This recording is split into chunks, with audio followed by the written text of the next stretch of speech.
Hello, everyone. I'm just letting everyone kind of pile in, and we're going to get started in just a moment.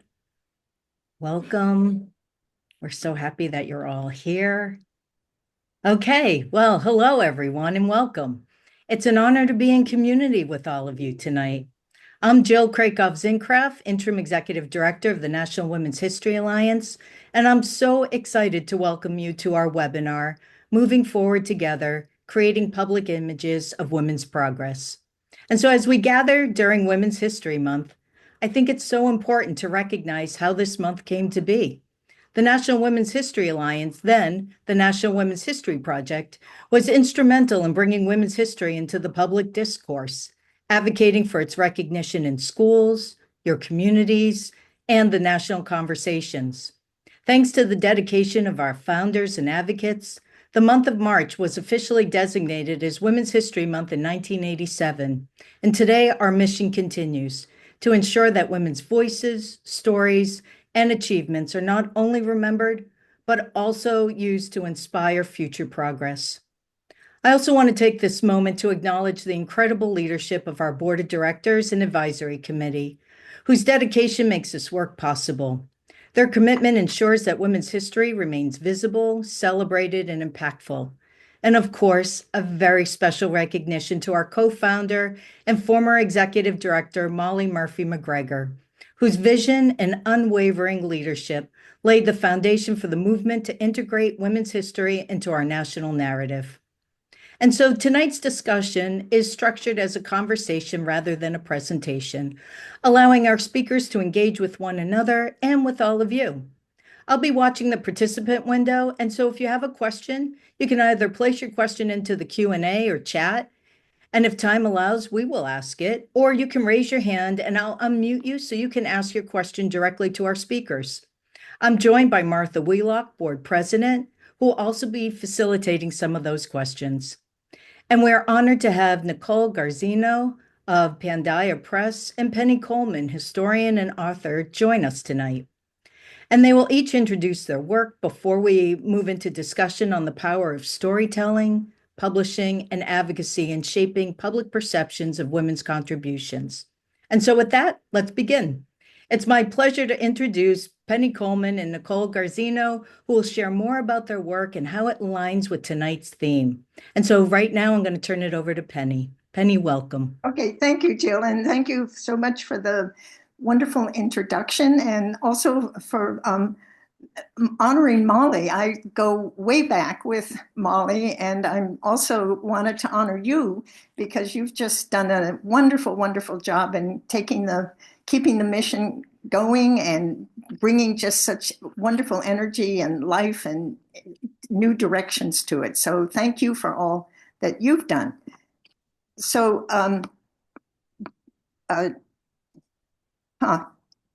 here I am without my PowerPoint. We just had it, didn't we? You have it. Okay, there we go. Okay, so play.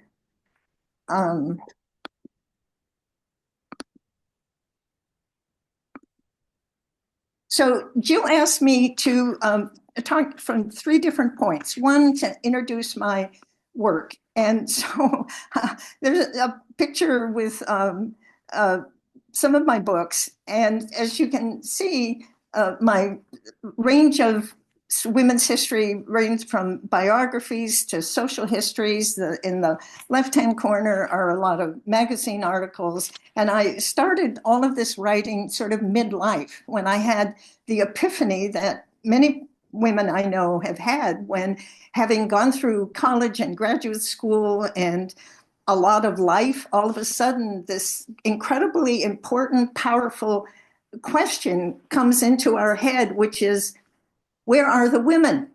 And I was in my 40s when that popped into my head, and mission driven ever since. I dedicated my life. This is just an example of my work as a journalist.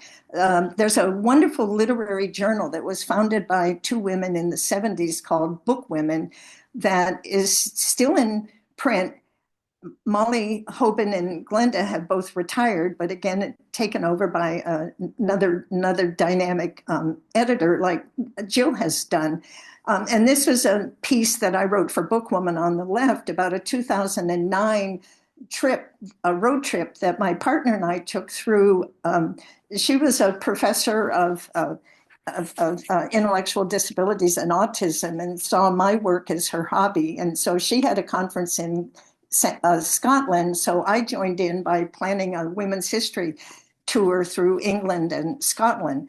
And wrote about it for Bookwoman. So that was, again, part of my mission, was to get out stories about landmarks to women and women's history in as many places as I can, including this cover story that was on Sports Illustrated for Kids in 1992, had a big fight with the editor of Sports Illustrated, who at the last minute pulled that photograph of those two glorious women off the cover because he said that boys and men would not read Sports Illustrated with women on the cover. This is 1992. So I drove into the city and had a drag out, knockdown fight, including referencing my three sons who thought he was ridiculous, and ended up getting the two women on the cover. So it's been a struggle from the get-go, but there are many wins across the way. Here are just a few of my books. All of these books are still in print. I have a real pang. If you look in the lower right-hand corner, that's my biography of Frances Perkins, of course, the architect of the social service network, including Social Security, that is now being undone. But there she is. And my most recent book is The Vote, Women's First Fight. So that's just sort of an example of my work. I also do a lot of blogging. My blog is really, recently my blog has been more devoted to the death of my longtime partner, but other than for the most recent blogs, if you go to my blog, you'll find a treasure trove of blogs about our road trips to landmarks to women all over the United States, really dating back many years. My other project that Jill had asked me to talk about projects is my collection of photographs, which is at Ramapo College. Ramapo just got an NEH grant, and they seem to be getting the money, $150,000.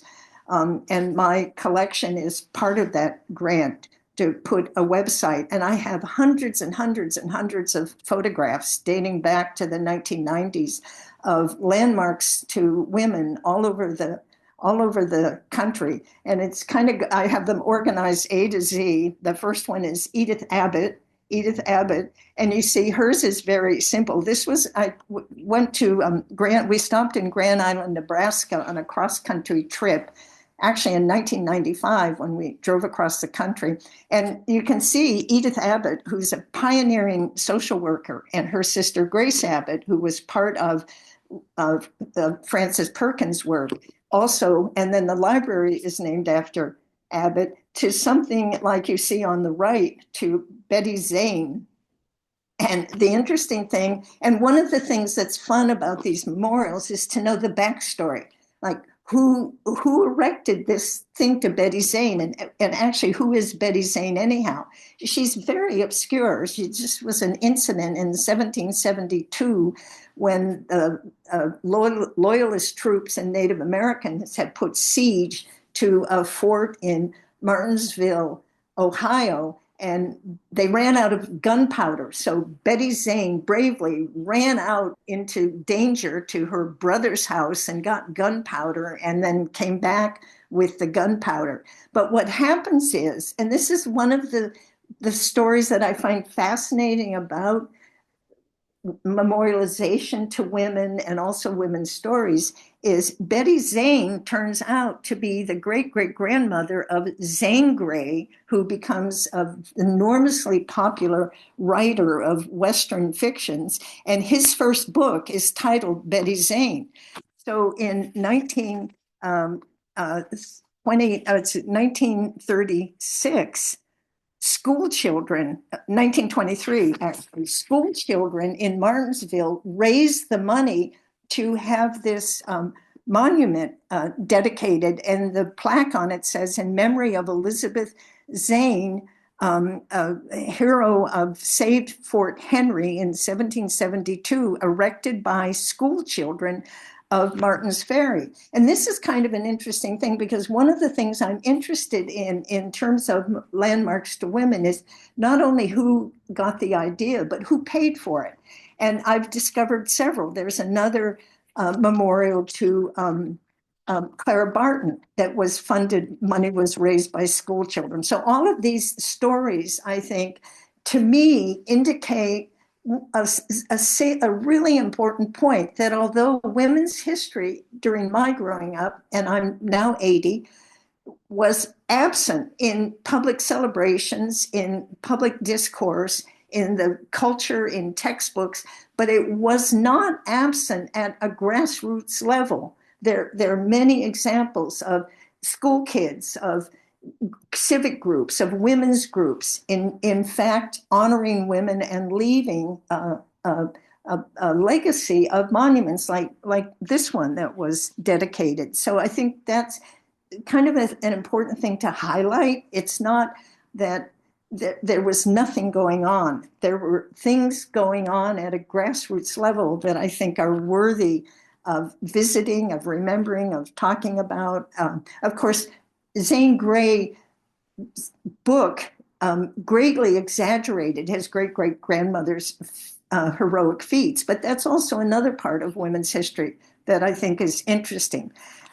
Jill also asked me to talk about ways my work has made a difference. And I kind of had fun thinking about that. And I wanted to talk about one of my ideas starting back in the 90s was to scrutinize newspapers and to look for examples. And this is kind of one of my messages to people, is be vigilant, be alert, like pay attention. And so you can see this letter that I wrote. This is 1991. And they had written an article, as you can see, honoring Louis Pasteur. And I, of course, and one of the things, if you want a letter published, is you kind of need to the newspapers love if you can come in with like a catchy ending or something. And can you all read that? Is that possible to read that? And you can see at the end, after I describe, the article and stuff, then I end by saying, considering that Pasteur was 2 years younger than Florence Nightingale, that perhaps he learned something from her. And again, this is part of, I think, what is so important. It's spotting these things and then trying to do something about it. Here's another case where I said, give credit where credit is due. It was an article in our local paper about, these are the cliffs. If you've been to New York City, they're magnificent cliffs. If you're driving across the George Washington Bridge into the city, on the right-hand side, it's all development. On the left-hand side are these magnificent cliffs, the cliffs of the Palisades. And as you can see from my letter, it was the women actually, led by a woman in Englewood when I leave, who saved this. So this is another example. And then here's a more recent one. This was just a short one. This was not a big deal for me to write this. This was like 2020. I wrote this. So this is, again, an example of, I think, my work. Of course, other, I think, ways that I've tried to make my work effective is doing countless school presentations. Recently, my 11-year-old grandson casually mentioned that he didn't know anything about women's history. And I was like, oh no, how did this happen? So and they happened to live near me. So I put all my books in a bag and And his father, who is a professor of African American history, I said, David, how could Balin have said this? And David just sort of smiled. And so off I marched and had a wonderful conversation with Balin. But it was really interesting because I also realized that Balin is at a different age in terms of the culture than if this had been in 1990, because there's, he's also in a house, his mother is Haitian American, so he's in a household where there's a lot of consciousness. But in part, which is why I said, why did Balin say he didn't know about women's history? But but my question then became, how do I talk about women's history with somebody who's living in a different time than if it had been a kid I was talking to in 2014 or 2020? It's so part of also that I've had to learn is to calibrate, is to remind myself this particular person, like with my sister who's now visiting, who is totally on the absolute other political spectrum that I'm on. And so I'm always sort of kind of navigating. Like she was talking about how everybody should be fired because it's all full of corruption. So I told her about my experience with Chase Bank, corporate America, that had personally um, done a lot of really, um, unhelpful, unbeneficial things for me. So it's kind of navigating, which is something as a young person filled with passion I wasn't so good at. I was more the sledgehammer, like, what do you mean you don't know? So I think I've learned, and I think particularly in these times, we are in such fraught, dangerous times. I feel that we can't be silent, but we have to be smart. Um, so there I am, my 3 to 5 minutes. Okay, Thank you, Penny. you're Thank welcome. you. Thank you for sharing all of that. So much great information. And so I'm going to turn it over to Nicole and then open it up for questions. And can you stop my share, I Jill? can. Yeah. Oh, Nicole, is that just yours now, that sharing? Okay, now it's my Thank turn. you.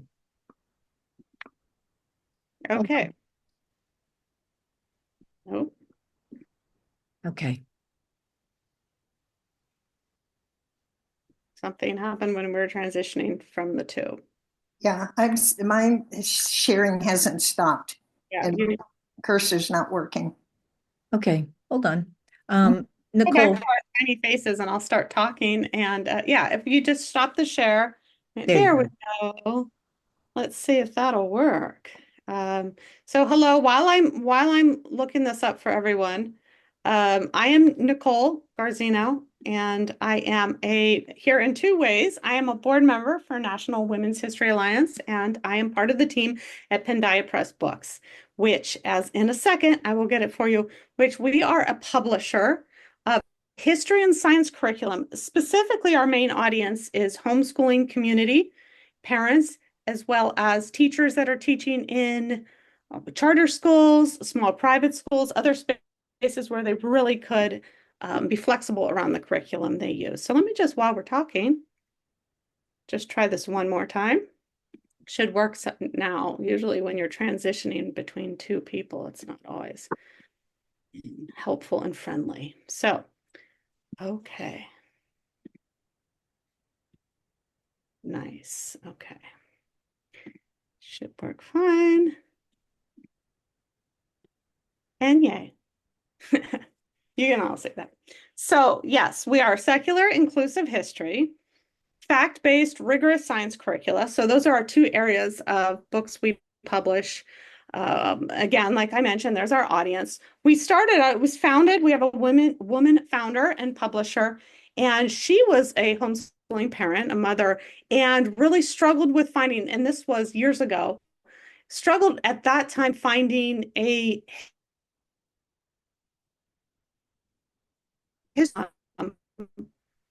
that was inclusive, that had stories of those from first of all world history that was not just Eurocentric, and U.S. history that told the stories of all different marginalized groups, whether it's women, people who were enslaved, etc. So our publisher, Kate Johnson, founded Pandia Press, and then we currently have two different areas. We have, and I'll go into those in just a minute, history, and then which we'll focus on obviously mostly today, but also science. And we have integrated women's stories, believe it or not, into our science as well. So since she founded the company, we've expanded. We have currently about 35,000 families and teachers and parents on our newsletter that receive our educational newsletters and information. We have several different Facebook groups that are private Facebook groups for parents and educators who want to talk about how best to teach whatever it is they're studying that year. But a lot of it, again, is centered around history and inclusive stories. And thousands of individual students each year are using this curriculum, families and in the classroom. And also, it started to become such an important piece that's sometimes missing even for children who go to school full time. They're not getting what they need in history education. So thus, we're seeing a lot more interest from parents, grandparents, etc., whose kids may be in school all day, but at night they want a storybook that includes women's history and history of peoples from all around the world. So just a quickie, get to our conversation. This is just one of our history lines. So we have two history lines. We have History Quest for younger children, and that would start anywhere from, I would say, probably first grade through fifth grade. Now, I should also say I came to Pandia Press because I used it for my own son, my youngest son, and that's an important part of why I'm part of the Alliance and working here with Pandia Press. I do have 4 kids. My 3 older are all women in their 20s, and now I have a young son. So obviously, teaching inclusive history, especially, I think I did a great job as a parent of women, and now I'm making sure my son is well educated about women's history and history of people that don't necessarily look like us or have our experience. So History Quest is our younger children's books. These are just 3 photos here, or 3 illustrations rather, from chapters where we cover women, and you'll see down there in ancient history, the first writer was a Sumerian woman, believe it or not, and Hedwana. So we cover her. We have Ida B. Wells, of course, and Jennifer Keelan, who advocated for the ADA being passed. And this is the Capitol Crawl and Disability Act justice she advocated for. So obviously 2 of those are from our U.S. history book, and 1 is from our ancient times. We also do the Middle Ages and Middle Times. And so in each of these chapters, we have it's told in a very storytelling way, so children can engage, they can learn and love history. The first part of the chapter is instructional, but still fun and engaging. But the second part, and the reason I'm here today is because my son loved it so much, we really got involved with Pandia Press. It's called a history hop. The children in the story go back in time. They're first person, they meet someone from history. Now, what's really important, it's not just the famous people. There are chapters when they might meet, a famous emperor or a famous, political leader. But there are other times, and I think this is really important in women's history, when they meet a person who is symbolic of how that person would live at that time, but they're a real person. They're a weaver, they're a farmer, they're a writer, et cetera, et cetera. And a lot of our people the children meet when they jump back in time are women. Or, for example, we just finished the American Revolution. And although the first part of the chapter, the one that gives the concrete, here's how it happened, it actually opens with the story of Robert Shurtleff, if you know, the soldier in the American Revolution, who was actually Deborah Sampson, because she wanted to fight. She was so passionate about the revolution and liberty, but obviously couldn't. So disguised herself as a man and was injured and had a little issue there because she didn't want anyone to know. And eventually, luckily ended up recovering and in her later years got a military uh, pension because of her heroic stance. But then in the history hop, in that same or the next chapter, we get to go back in time when the Constitution was being written and learn about a man who was enslaved by George Washington and was there at the signing of the Constitution, but we don't always hear about that. Okay. And I should, before I leave history, we have a higher level curriculum too for students where it's really important we teach in today's world critical thinking. So they learn to go explore topics. Sometimes it's chronological history, but we also offer one of our books, History Compass, that allows them to explore something that of interest to them and really dig in, but learn reading, writing, and research. Think like a historian. There's our science. We do integrate some stories there, not only in our books. These two images here are climate justice activists, of course, and but also one really important thing we do, and oh, just real quick, that's Winona LaDuke and Ariel Deranger, both Indigenous climate activists, and they're part of our Earth and Environment curriculum. But one other thing that we do that's really important is we do curated newsletters. We do one for Women's History Month, Native American Heritage Month, Black History Month, where we provide our families and teachers with extensive resources, including links to the NWHA's website, but extensive support in teaching all of these heritage months, recognition, etc. So that's us, and there's ways to keep in touch. Thanks, Nicole. So much good information. And thank you for sharing all of that. And it's so impressive. And so we have a couple of questions that I think they're directed towards one of you, but I think it would be so appropriate for you both to answer. So one is, and I love this one, is can you both elaborate on how we can be more smart with our voices? And do you have examples of that? It sounds like this person's asking about advocacy. What does advocacy look like? Well, should I go ahead?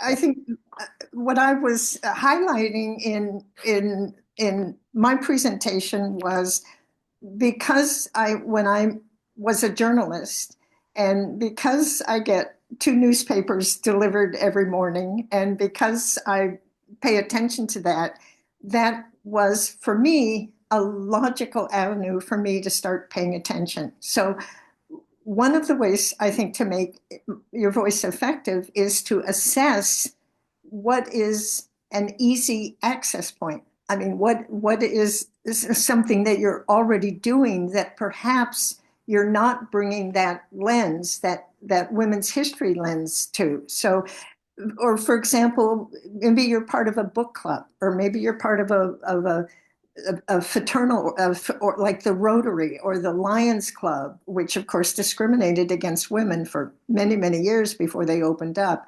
So you have things that you're already involved in. Maybe you volunteer for your school. Maybe you're on the PTO, or maybe you're on the school board, which I was at one time. So you're already in place. You already have access. The question then becomes is how brave are you feeling? How confident are you feeling? How knowledgeable are you feeling to then apply that women's history lens and to ask the question, like, where are the women? And that's a personal decision about what you're willing to take on. And maybe you'll just take on gentle kind of nudges. Maybe you'll come in and say, bang on the table, what's going on. But to me, that's really the place to start, is assess your family. Like with my grandson, who could use a little bit of maybe a story, and then think of how to present it in a non-inflammatory or the person will get their backup way. Be strategic, be planful, be strategic, and use your voice at whatever volume feels comfortable to you. And I can think that over the many, many, many, many years that I've been talking to people about this issue, my experience has been that many people start kind of not so brave, but then they become braver and braver. And it's a wonderful feeling to be able to advocate in positive ways about something you really care about. Thank Yeah. you, Penny. I see it as, I don't know if any of you have ever seen that Venn diagram where that you have one that's your passion, what's really important to you. It sounds like here, it's women's history. And then the second is that need out in the community. Where do you see a need? And obviously we've identified women's history, but then there's that third one, your particular skill set or knowledge base, your niche, like what little piece of it. And I think it's similar to what you just said, Penny. Like you need to find that niche, that like one sector that works for you. In my personal life, as well as with Pandia Press, I do a lot with families. I have kids, and that's one of my areas. It's almost like know your audience. Figure out who your audience, what piece of this big, huge world are you going to take on, and be very specific, and then get good at that one thing. So yeah, in that Venn diagram of what you love, what you can do, but then also where is that little niche place that the community needs you. So there's that. But then I think the second step is then find community, even if it's two other friends or people or an organization or a company, find others.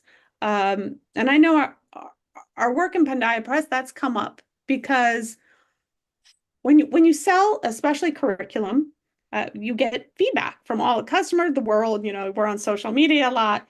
So we have information in our books that is inclusive. And we had to come to, as part of looking at our vision and understanding that this is who we are. And that may not be right for everyone, but that's okay. I think sometimes we want to make everyone happy or change everyone or change a big world. But instead, to kind of pull back and say, no, this is our thing. We're going to commit to this. We're going to do this. And then find partners that align with you, whether it's nonprofits like this one. We partner with other publishers that also uphold similar values, or other I don't know, vendors, everything, different, just find your people, find other people you can create co-events with. Yeah, thank you, Nicole. Martha, did you want to share something? Hi, welcome everybody, and thank you, Penny and Nicole. This is not my last comment, but I was thinking of my teaching days as in women's studies at a good prep school here in Los Angeles, but also on community college levels, and asked my students, you can ask, does that ad bother you? When we find the ad that bothered us, and then we ended up writing to the company saying this is a disgrace and this diminishes women, and we've got to keep open the slur words out. And those students and anybody, one of us, could write the customer, the company, and we got results. We got results. We got the bus signs taken down when they were advertising clothing for women, scandalous. And this is, of course, in the 60s, but we have a voice. And even if it's just a conversation, as Nicole says, with your best friend saying, you know what, I was really upset by that quote film, or that film really made me feel empowered. Just sharing that starts our blood rising, and we start thinking about the women that might have been involved with it and what it was protecting. Yeah, thank you, Martha. Yeah, go ahead, Penny. And I just wanted to add to Martha, the conversation in my family, we're having this conversation about Dolly Parton's song Jolene, which is a classic song from a musical standpoint, but I find the message really offensive. So we're all talking about, we're 11-year-old, Balin is a twin and my son. So we're having really fascinating conversations about, okay, this is a classic song. It's a brilliant piece from a musical standpoint of writing, and it transitioned Dolly into pop. I mean, it's really a legendary song, but the message about, Yeah. steal my man. And so And I think that conversation, yeah, the conversation. yeah, Yeah, the conversation is but so important. conversation is sharing history. Yeah, And you so can even important. turn it to your daughter or your mother and say, well, Yeah, what do you think about it? yeah, And all yeah, of a sudden, our history of who we were and who we have yeah, become yeah, is manufactured. And you know, the other thing we learn not to be afraid to yes, express an opinion yeah, or not to be afraid of being offended by something. And right, that's courage. And I think that's what women's history really allows us to do when we celebrate women of history and who have been courageous to step right, out, like the Ida B. Wells against lynching or whatever.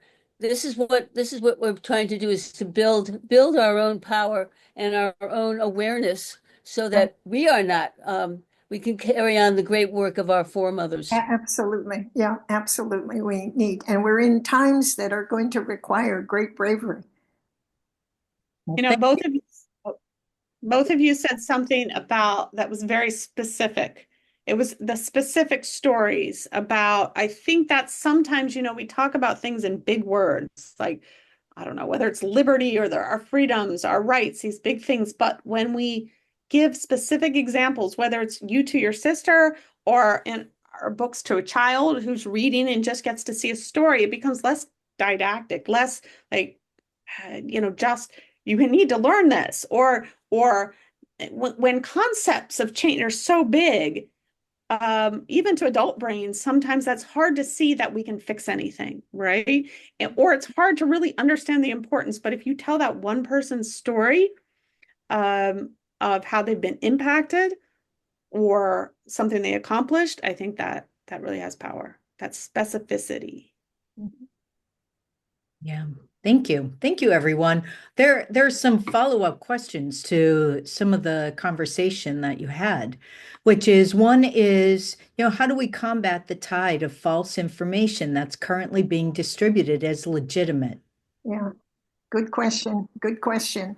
I mean, again, I mean, my thing is writing letters to the editor, blogging. I think we just have to keep at it in any way we can. It's overwhelming, and it's a real crisis, I think, about how we do that, because they're media giants with huge amount of now power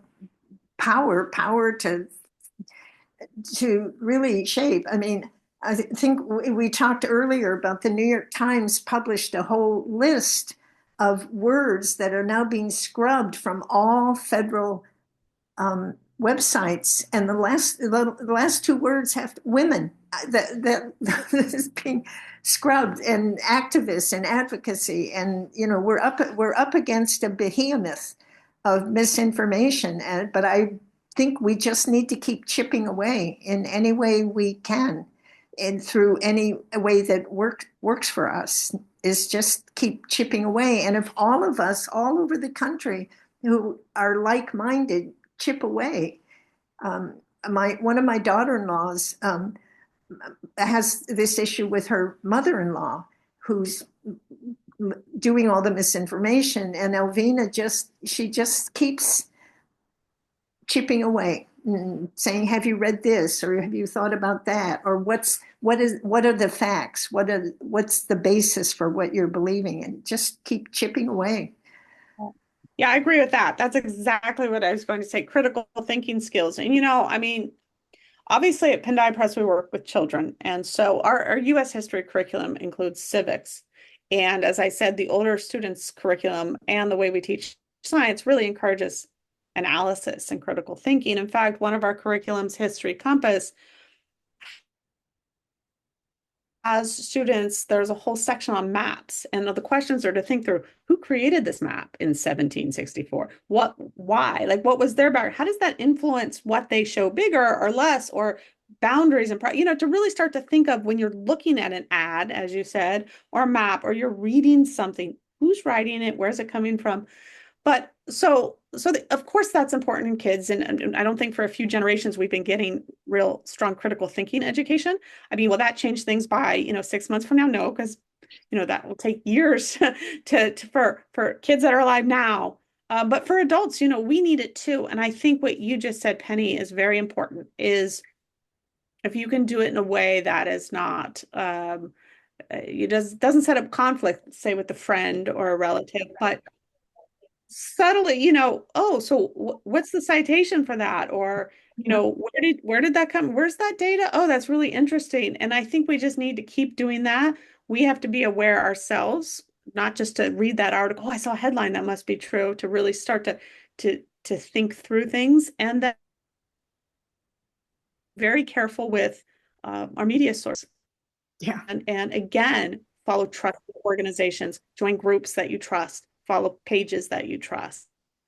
And then, of course, as I said, the next generation and learn. And the other thing is, if you've got disposable income, if you've got disposable income, or even if you only have like $5 or $10, support, buy a newspaper, donate to PBS or ProPublica is a terrific investigative website. So find sources that are countering the disinformation. And if you've got extra money that you can donate, keep them in business, because they're under attack. They're under attack. I feel that's also something else we can do in a way, because there are investigative websites online. There are, and I know some people are canceling, they don't do X. I don't do X. Some people are canceling their Facebook accounts. So we can make personal decisions that, I think, as I said, piece by piece, chip by chip, can build up. I mean, I have to believe that, that we're not doomed. I have to believe that, and I actually been writing about that in my blog. It seems some of my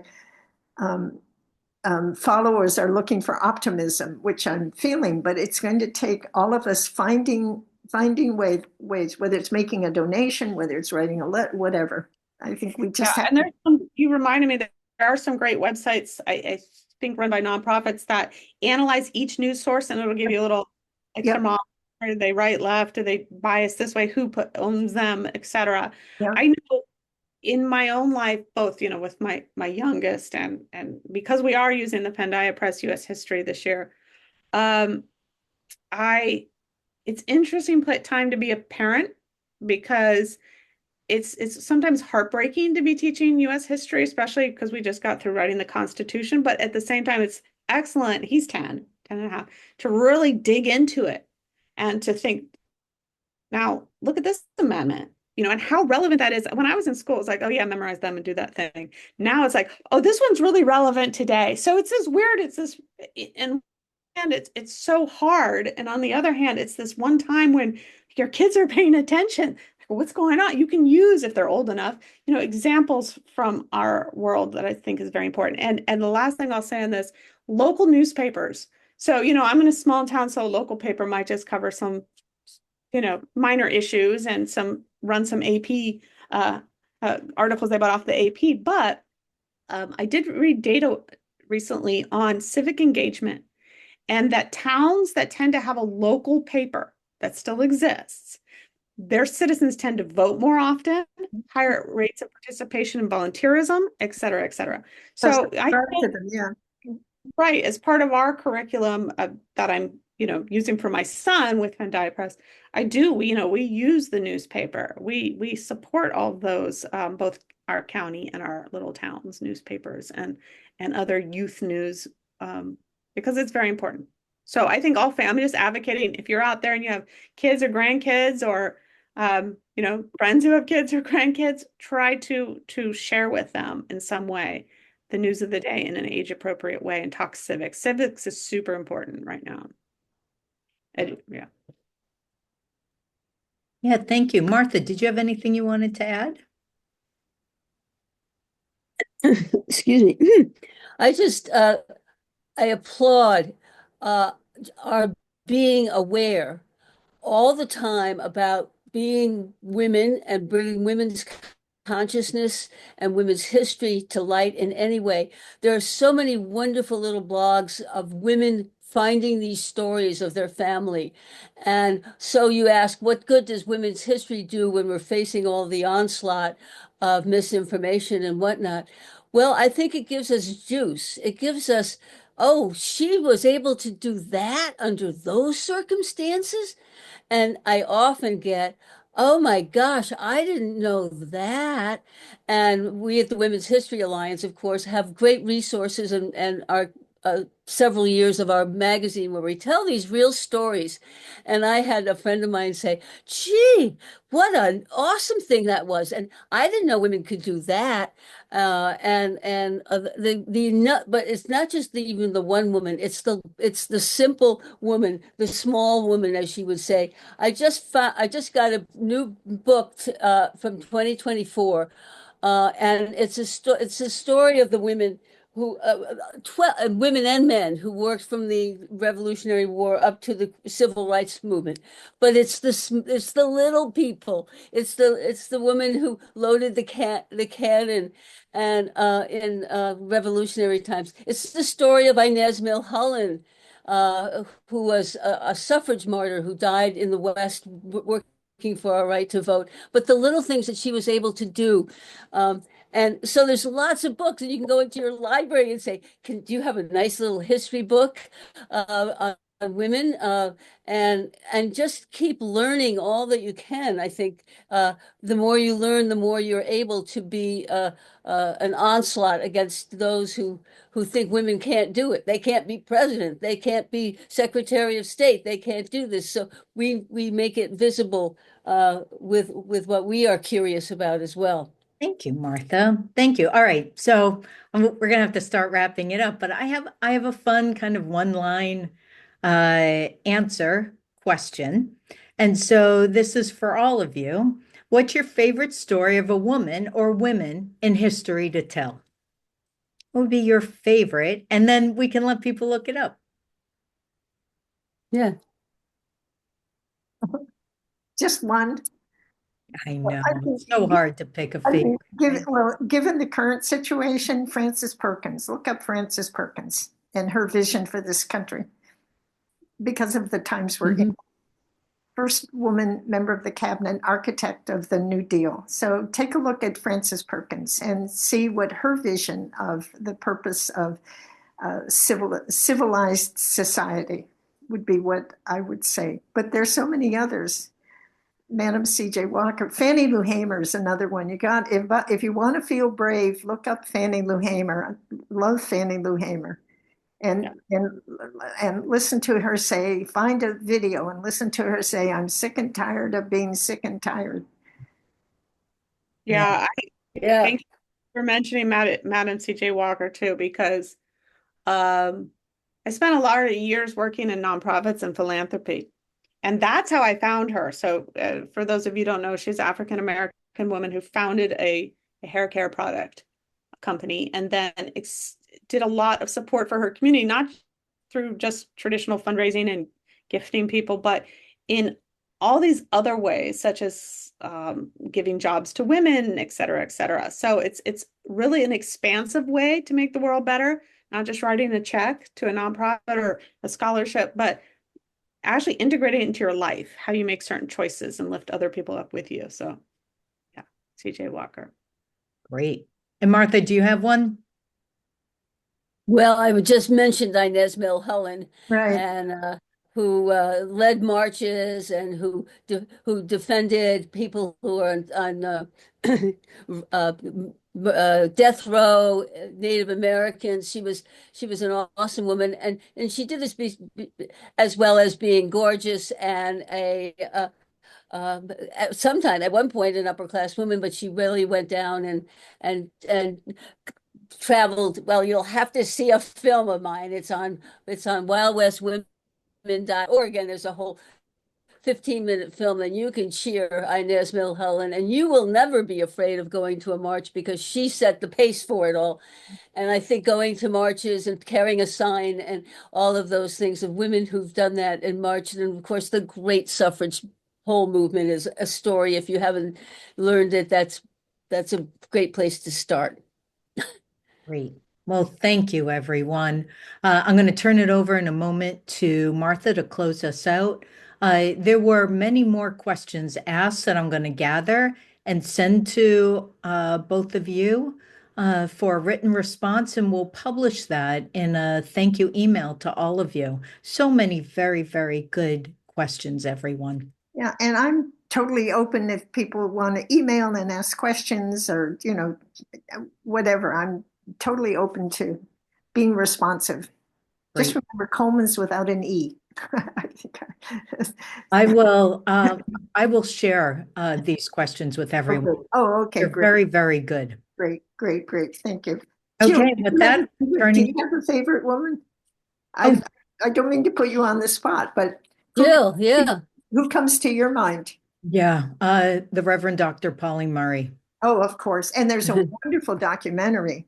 Yes, Yes, it's yes. so Oh, good. I cannot get, and I didn't learn about her until 5 years ago, and I'm a women's studies major, and so it is. I have made it my life mission to share her story because yeah, we yeah. stand on her shoulders every single day. Oh, I'm so glad you mentioned her because I did not learn about her either. It was Molly who told me about Polly Murray, and yeah. Oh, thank you for mentioning her. That was great. I'm glad I asked you. Thanks. Good. Thank you for that. Yeah. No. Okay, and with that, I'm turning it back to Martha to close us out. And I just want to say, on behalf of all of us, thank you so much. This was so good. Thank you. Thank you. And thanks to all the people who joined us who we can't see, but thank you all. Okay, Yes, Martha. thank you for joining us this evening, and a heartfelt, real big thank you to Nicole and Penny for their dedication to amplifying women's stories, women's history, stories that shape our nation's consciousness and history. And without Women's History Month, too many people would never think that women did anything in this world. This is a reminder. This is like the little shock that we give people. So, but we want it every day. And we would overlook the vital role that women's play in our lives, our country, and the progress of justice and equality. Gina Davis was to quote this. She said, if we can see a great woman or a woman who has done something, we can be her. So join us in making women's history a daily consciousness. It's a personal as well as a collective journey. So build up your women's consciousness like a exercise. Celebrate women in tough businesses. When you see a women firefighter, say, "Go girls, they're wonderful." Go on a march so that others will not feel alone. Support women's own businesses. Demand representation in books, in the media, and leadership at your local library and community events.